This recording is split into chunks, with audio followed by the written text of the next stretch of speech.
आप लोग नर्सेज हैं और सारी जिंदगी आपको मरीज को सुई लगानी है, सुबह से लेकर शाम तक लगानी है। इंट्रामस्कुलर लगानी है, इंट्रावेनस लगानी है, सबक्यूटेनियस लगानी है, कभी जरूरत पड़ी तो इंट्रामस्कुलर और इंट्रा आर्टिकुलर भी लगानी पड़ सकती है।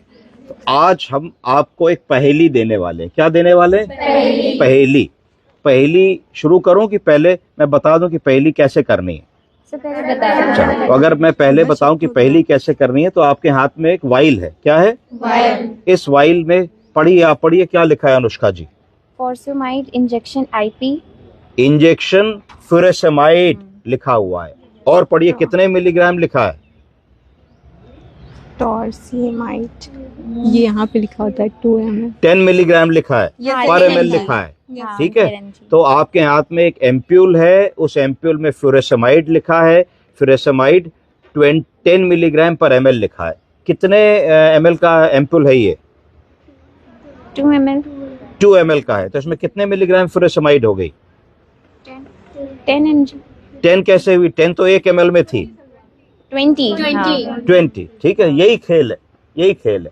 अब जो आप नर्सेज हैं, आपको आपका डॉक्टर क्या ऑर्डर लिख के देगा, है ना? मैं एक ऑर्डर लिख के देता हूँ, मैं लिख के लाया हूँ आपके लिए।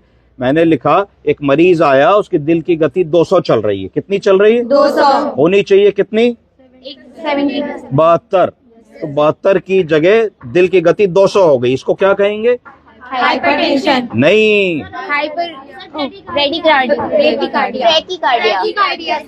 ट्रैकीकार्डिया। चलो सही बता दिया तुमने। 3 बार में सही पर सही तो बता दिया। टेकीकार्डिया कहेंगे, है ना? टेकीकार्डिया भी कह सकते हैं, ये तुम लोग कह सकते हो। अगर डॉक्टर कहेगा तो डॉक्टर उसको एरिथमिया कहेगा। क्या कहेगा? कि हार्ट की रिथम साइनस नहीं है, हार्ट तेज बीट कर रहा है तो एरिथमिया हो रहा है। एरिथमिया को और आगे समझ लेगा कौन सा है, पैरोक्सिस्मल सुप्रावेंट्रिकुलर टेकीकार्डिया है, पीएसवीटी है, एट्रियल फिब्रिलेशन है, या कौन सा एरिथमिया है। चलो उतनी बात अभी नहीं कर रहे हैं, अभी सिर्फ बात कर रहे हैं। कार्डियोलॉजिस्ट आया, वो अपना ऑर्डर लिख गया और आप नर्स ऑन ड्यूटी हैं, आपको उसकी तामील करनी है, फॉलो करना है। तो आप कैसे करेंगे? मेरा ऑर्डर है injection amiodarone 150 milligram stat with 100 ml of normal saline. पहली बात मैंने लिख दी।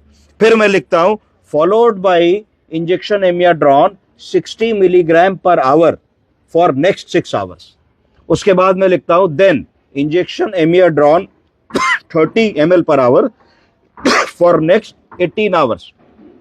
उसके बाद मैं लिखता हूं then per os 200 milligram amiodarone twice daily. If heart rate is less than 70 पर मिनट देन इंजेक्शन एमियाड्रॉन में बी स्टॉप्ड। बताओ कुछ समझे? बताओ क्या समझे?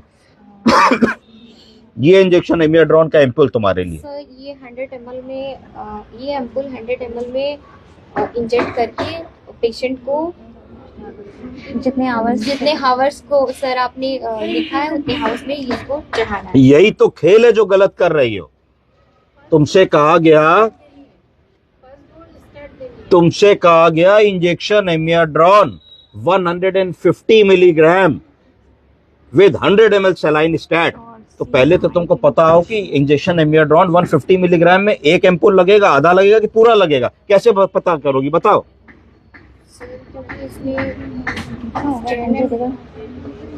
ये एम्पुल कितने ml की है? 2 10 देखो तो पढ़ी लिखी हो, अंदाज मार रही हो।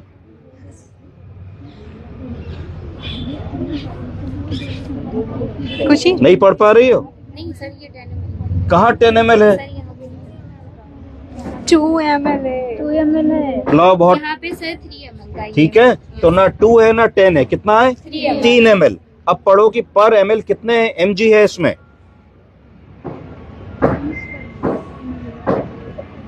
mg sir 50। ठीक है जी। तो आपको समझ में आया कि इस एम्पुल में 3 ml दवा भरी है और हर ml दवा की ताकत 50 मिलीग्राम है। हमारे डॉक्टर ने कहा कि 150 मिलीग्राम एक साथ लगाओ 100 ml में, तो 50 1 ml में, 50 1 ml में, 50 1 ml में, तो 3 ml अगर हम पूरा एम्पुल ले रहे हैं तो 150 मिलीग्राम हो गया। कितना हो गया? 150। तो एक पहला तो आपने इंस्ट्रक्शंस ये फॉलो किया कि 150 मिलीग्राम को 100 ml में डाल दिया, तो एक एम्पुल से आपका काम बन गया।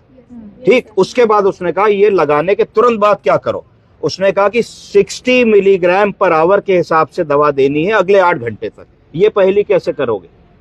60 मिलीग्राम। ये टॉर्सी ठीक, आसान है। 60 मिलीग्राम 1 घंटे में देनी है, कितने 60 पर आवर? 8 घंटे में कितनी देनी होगी? 60 गुणा 8 करो, कितना हुआ? 480 480 मिलीग्राम। कितना? 480 80 मिलीग्राम देनी है 8 घंटे में जी। अब एक ml में 50 है, ठीक है, तो 480 को 50 से डिवाइड करो 480 को 50। हाँ 50 से तो हो जाएगा हमारा 9 टाइम में गया। और कैलकुलेटर निकालो, फोन से करो। 480 को 50। 480, ठीक है, यस सर। मिलीग्राम दवा देनी है, तो 480 को हमने 50 से डिवाइड कर लिया डिवाइडेड बाय 5 हम्म 96 है 96 ना, 8.6 9.6 तो 9.6, तो इसका मतलब है कि 10 ml दवा हमको देनी है। कितनी देनी है?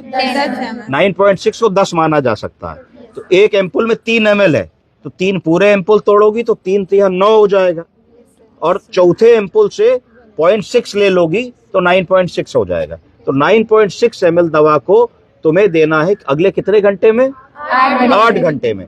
तो तुम एक इन्फ्यूजन पंप लोगी, इन्फ्यूजन पंप में 9.6 या 10 ml दवा डालोगी, 40 ml सलाइन डालोगी। क्या डालोगी? तो 50 ml का मिक्सचर बन गया। अब 50 ml का मिक्सचर कितनी देर में देना है? 8 घंटे में। कैसे, क्या लगाओगी इन्फ्यूजन पंप में? कितने ml पर आवर लगाओगी?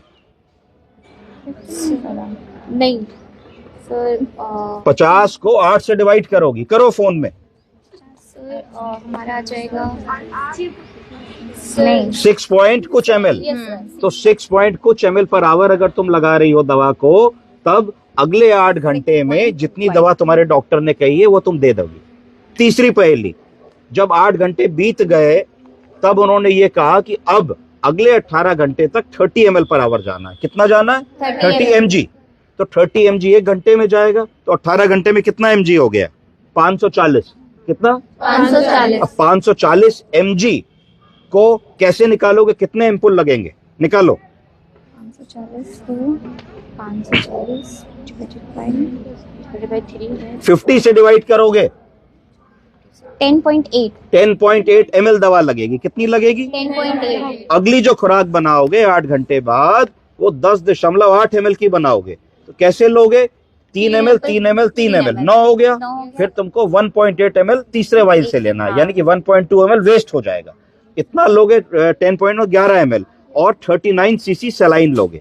उसको कितने घंटे में चलाना है? 18 घंटे में। तो अब कैसे निकालोगे कि 18 घंटे में 18 घंटा डिवाइडेड बाई 50 ml करो, 50 बाई 18 करो। 50 बाय 18 15 बोला है सर ने।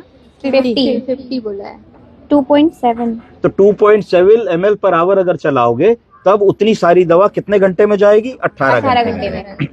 तो ये चीज आपको सारी जिंदगी करनी है, जो आप दिन भर मिस्टेक करते हो, है ना, ये सीखना है।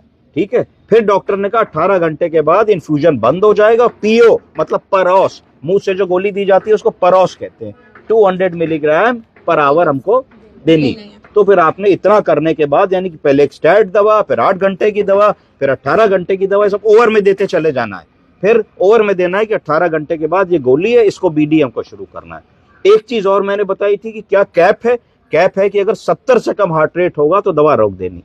तो हर आदमी जब एक शिफ्ट से दूसरी शिफ्ट को ओवर देगा तो बताएगा ये एक सेंसिटिव दवा है जो दिल की गति को कम करने के लिए दी जा रही है। अगर दिल की गति ज्यादा कम हो जाएगी तो तुरंत ये दवा रोकनी पड़ेगी, वरना मरीज को ब्रेडिकार्डिया हो सकता है और कार्डियक अरेस्ट हो सकता है। तो हमें वॉचफुल रहना है। ऐसी दवा अगर चल रही है तो रात में सोना नहीं है, एक नजर मॉनिटर पे होनी चाहिए। मरीज के रिश्तेदार को भी बताना चाहिए कि भैया अगर दिल की गति 90 से कम हो, 80 से कम हो, तुरंत हमको बुला लेना।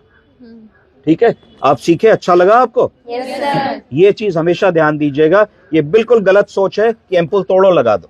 यू शुड नो कौन सी दवा लगा रहे हो, उस दवा का क्या बैड इफेक्ट है, क्या साइड इफेक्ट है। अगर कुछ होने लगे तो उसको काउंटर कैसे करोगे, कितने ml में कितने mg है, और कैसे ट्रीटमेंट कार्ड को पढ़ना है। मैं अपना क्वेश्चन एक बार दोहरा देता हूं, फिर ये वाला सेशन यही खत्म करेंगे। Injection amiodarone 150 milligram IV stat with 100 ml normal saline, ये पहला इंस्ट्रक्शन था। दूसरा इंस्ट्रक्शन था injection amiodarone 60 milligram per hour for next 8 hours. तीसरा इंस्ट्रक्शन था after 8 hours injection amiodarone 30 milligram per hour for next 18 hours. चौथा इंस्ट्रक्शन था after 18 hours tablet amiodarone per os मुंह से 200 मिलीग्राम ट्वाइस डेली। और चौथा इंस्ट्रक्शन था if the heart rate goes below 70 then injection amiodarone should be stopped and the cardiologist should be contacted. ठीक है, समझ गए आप लोग? Yes, sir. कोई सवाल? Thank you. Thank you, sir.